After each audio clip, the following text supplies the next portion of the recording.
இன்னைக்கு நமக்கு ஹோஸ்டிங் பண்றாங்க. அதனால ஃபுல் மூன் பேயோட எதிர்காலம் நல்லா இருக்கும். உடனே இம்ப்ளிமெண்ட் பண்ண முடியாது.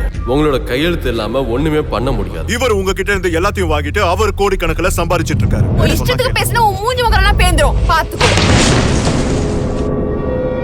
அந்த நீரை ஆராய்ச்சி பண்ணும்போது அது ரொம்ப மோசமா கண்டாமினேட் ஆயிருக்கு. இது ரொம்ப அருவருப்பா இருக்கு. நீங்க பிளான்ஸ பாத்தீங்களா இல்லனா யாருக்காவது காமிச்சீங்களா? இந்த சில குப்பை கொட்டுற தளத்தினால இன்னைக்கும் பாதிப்பு இருக்கு. கிளீன் வாட்டர் சட்டத்துக்கு முன்னாடி பூச்சி மருந்துகள், ஹெர்பிசைட்ஸ், ஃபேக்டரி கழிவுகள் எல்லாமே கோஸ்டல் ஈகோசிஸ்டத்துல தான் கொட்டப்படுது. அதனால ஏற்படுற டாக்ஸின்ஸ், ஸ்லெட்ஜ்னால ஏகப்பட்ட உயிரினங்கள் பாதிக்கப்படும்.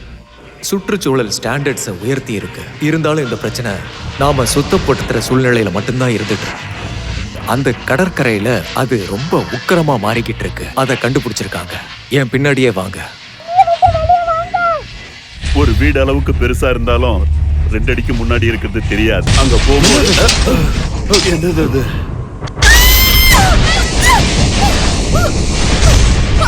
அதுக்காக கடவுளுக்கு நன்றி சொல்றேன்.